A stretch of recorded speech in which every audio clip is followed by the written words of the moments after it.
Paracletos. Paracletos es una de las grandes palabras características de los escritos juaninos. En el cuarto evangelio aparece en el capítulo 14, verso 16, 26, capítulo 15, verso 26, capítulo 16, verso 7, como título del Espíritu Santo. Y en las primeras epístolas de Juan se aplica a Jesús para presentarlo como el abogado que defiende nuestra causa ante el Padre. Primera de Juan 2:1.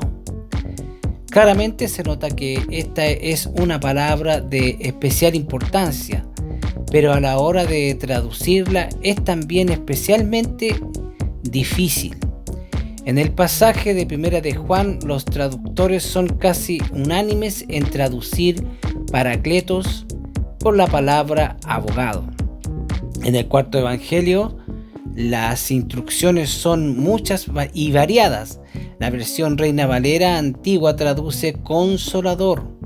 La versión popular necesita usar más de una palabra, pero cuando venga el que ayuda y anima, que yo voy a mandar de parte del Padre. Así la traduce.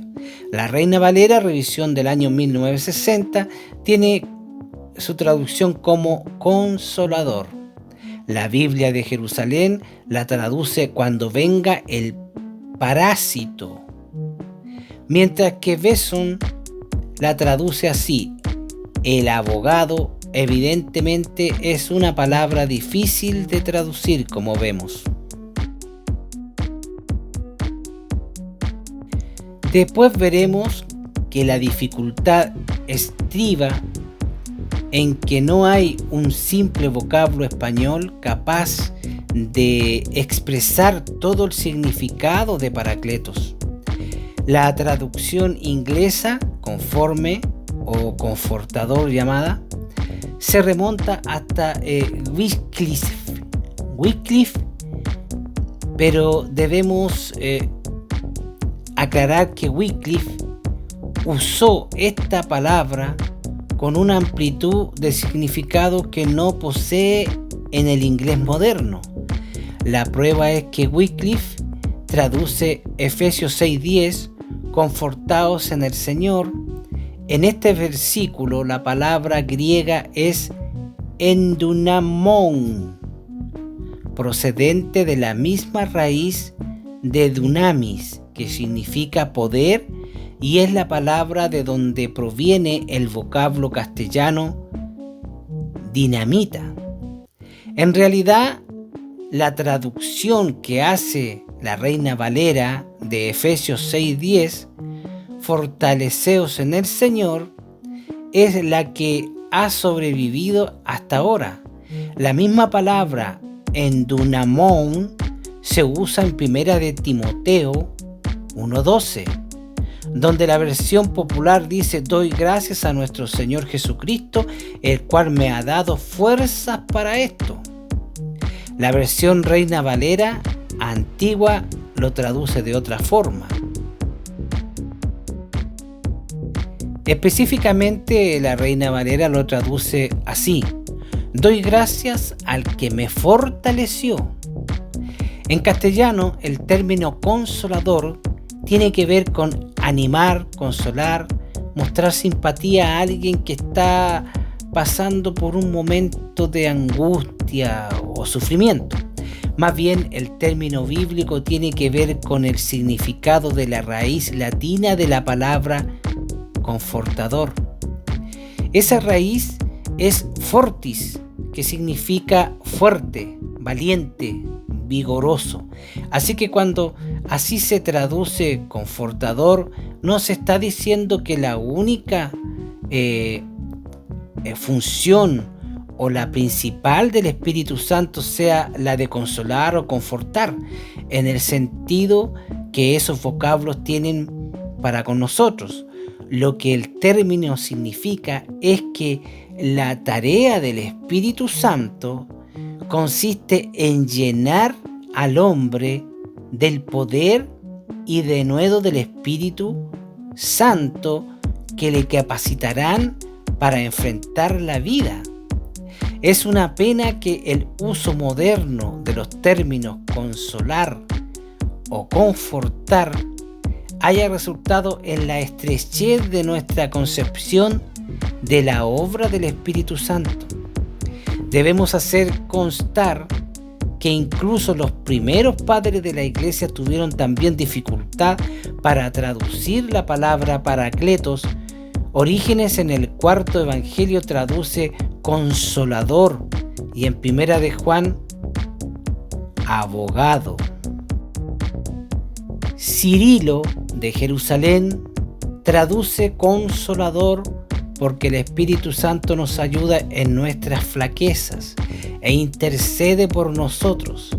Hilario y Jerónimo traducen consolador, enfatizando de nuevo la idea de consolación. Tertuliano varía.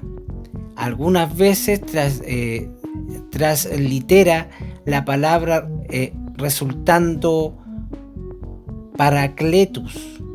Otra la traduce por advocatus, el abogado que defiende nuestra causa, y en una ocasión traduce exorator, el que obtiene mediante súplicas. Veamos pues si podemos llegar a alguna conclusión con todo esto. Paracleto es en sí una palabra en forma pasiva. Literalmente significa que es mandato, llamar.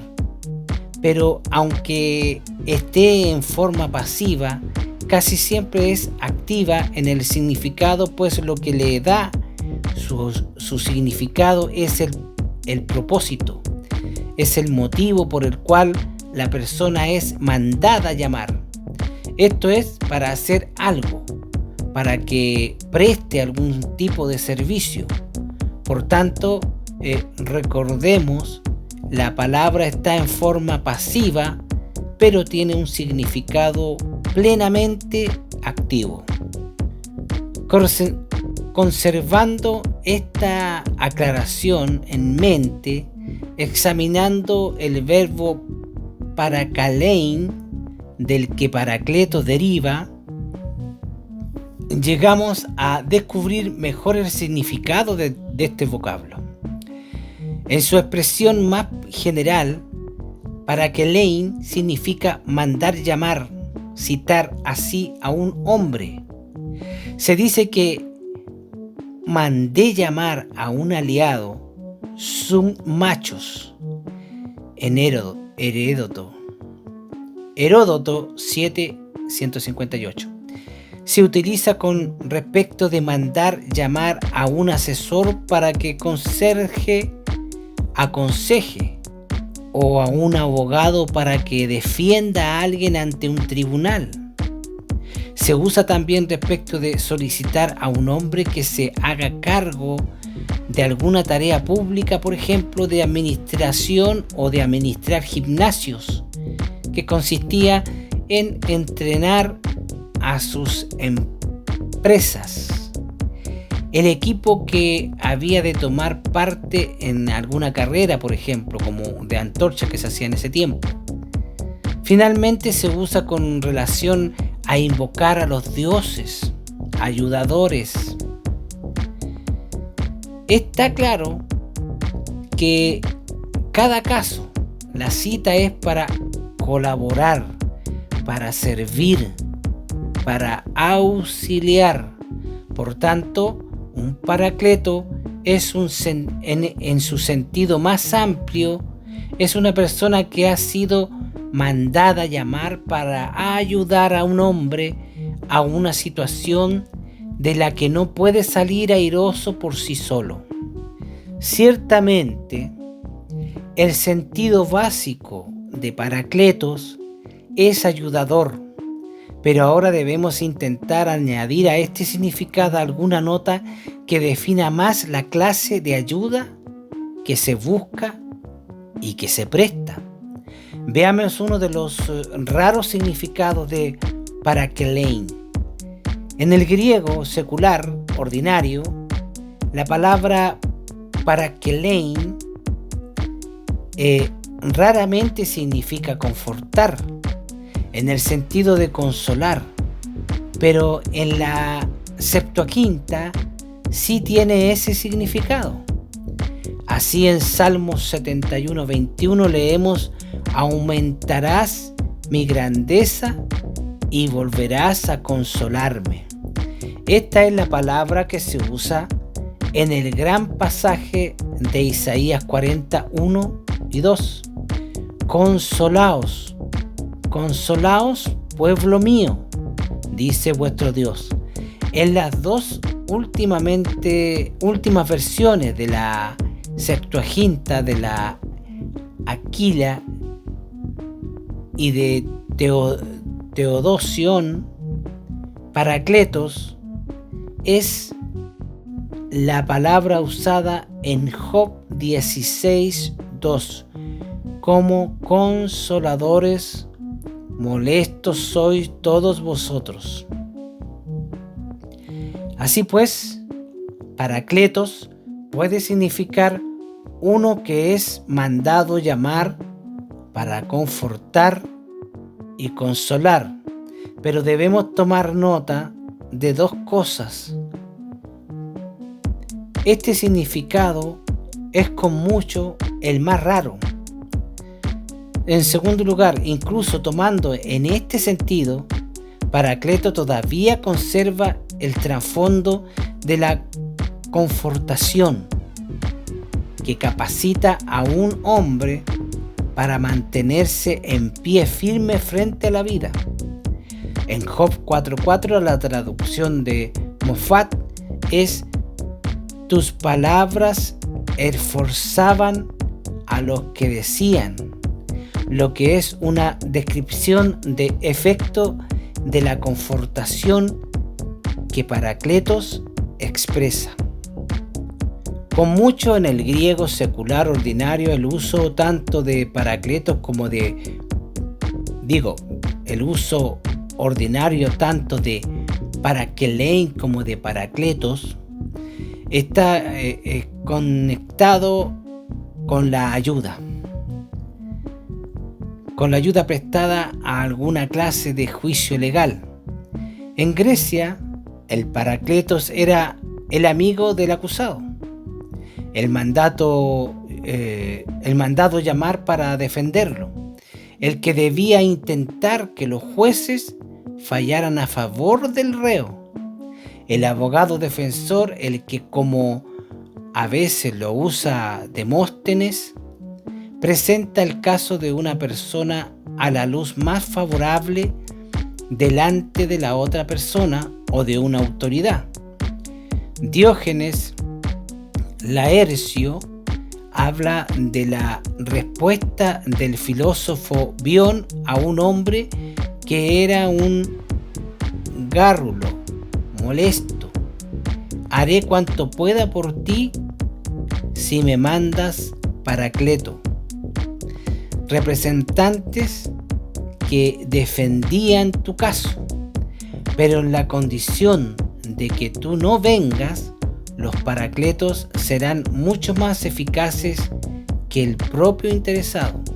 Filón dice: como los judíos alejandrinos deseaban encontrar quien defendiera su caso ante el emperador romano, de hecho, lo que buscaban era que la propia ciudad de Alejandría los defendiera. Debemos encontrar un Paracleto, un abogado más poderoso que consiga inclinar el ánimo de Gallo a favor nuestro. La palabra, conservando este mismo uso, aparece transliterada en el lenguaje judío de los primeros siglos de nuestra era. En el Targum, Job 33:23 dice que a fin de redimir al hombre de caer en el abismo, es necesario una especial intervención angélica, un mediador, un intérprete, un paracleto. Los rabíes escribían la palabra paracletos con letras hebreas y la usaban literalmente. El que cumple un precepto de la ley gana para sí un paracleto, un abogado. El que comete una infracción gana para sí un categoros, un acusador. El juicio celestial, el arrepentimiento y las buenas obras son los paracletoi, los abogados del hombre. Todas las obras de justicia y de misericordia que un israelita haga en este mundo son para paz y grandes paracletoi, abogados, entre sí, entre él y su Padre Celestial. No hay duda de que este es el significado de paracletos. En 1 de Juan 2:1, Jesús es el amigo del preso, el que defiende nuestra causa, el que intercede por nosotros, el abogado defensor. Los judíos tenían la desesperada labor de poner sus buenas obras y su obediencia a la ley delante de Dios como defensa de ellos. El cristiano dispone de la suprema defensa de la abogacía del propio Jesucristo, bendito sea su nombre. Él vive siempre para interceder por nosotros. En 1 de Juan 2:1 es apropiado dar a paracletos el significado de abogado defensor, pero ya no lo es tanto en el cuarto evangelio, donde paracleto es el Espíritu Santo de verdad. 14:16. El intérprete de el maestro y el recordador. 14:26 de Juan. El que había de venir cuando Jesús marchara. Juan 16:7. En el cuarto evangelio, como el doctor C. MacGregor apunta acertadamente, el Espíritu Santo es el alter ego, es decir, el otro yo de Jesús. El Paracleto, el Espíritu Santo, es la constante iluminadora, fortificante y habilitadora presencia de Jesús. Ahora bien, ocurre que todavía hay otro significado de Paracletos o Parakelein, que nos dará la clave para interpretar Paracletos. Frecuentemente, Parakelein significa exhortar o ungir. Genofonte usa esta palabra para exhortar a los hombres a que realicen las obras más hermosas. Platón la usa para inducirlos a que piensen en la esencia de las cosas.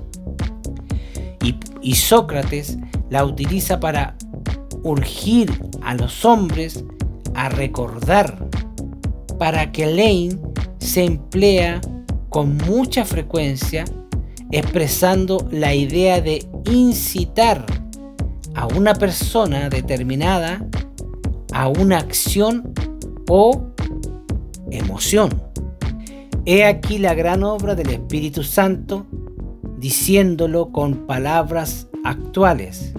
El Espíritu Santo hace que un hombre pueda realizar en la vida.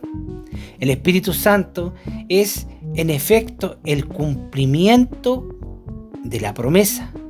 He aquí yo estoy con vosotros todos los días hasta el fin del mundo. Mateo 28:20, palabra de nuestro Dios. Claramente la traducción confortador para Paracletos, que en tiempos pasados era perfectamente adecuada y correcta, ahora resulta demasiado estrecha y reducida. Limitar incluso como insinuación la obra del Espíritu Santo a consolar y confortar es tristemente minimizarla. Estudiando la palabra Paracletos hemos visto su enorme alcance tanto en el tiempo como en la eternidad. Paracletos significa alguien mandado llamar para ayudar en algo, presentar determinado servicio. Por tanto, esencialmente el Espíritu Santo es el ayudador de los hombres. En la Septuaginta, Paracletos tiene un trasfondo de esa clase de confortación y consolación que, a pesar del infortunio, mantiene a un hombre en pie firme, pero que por sí solo se hubiese derrumbado. En la confortación que habilita a un hombre para pasar el punto de quebramiento sin desplomarse, Paracletos cuenta con un amplio trasfondo en la ley griega. El Paracletos era el amigo del reo, el abogado, el defensor, el hombre que daba testimonio del carácter de su amigo, cuando éste lo necesitaba más y cuando otros querían condenarlo. Por tanto, cuando describimos al Cristo glorificado como nuestro Paracletos, queremos decir que Él es quien habla a favor nuestro delante de Dios. Paraklein es la palabra para exhortar a los hombres a que realicen obras nobles, que cultiven el pensamiento elevado. Especialmente es la palabra para infundir coraje ante la batalla. La vida nos está llamando continuamente a la lucha, y el único que nos capacita para hacer frente a las fuerzas enemigas, para competir con la vida y conquistar, es el Paracleto, el Espíritu Santo, que no es sino la presencia y el poder de Cristo resucitado dentro de nosotros.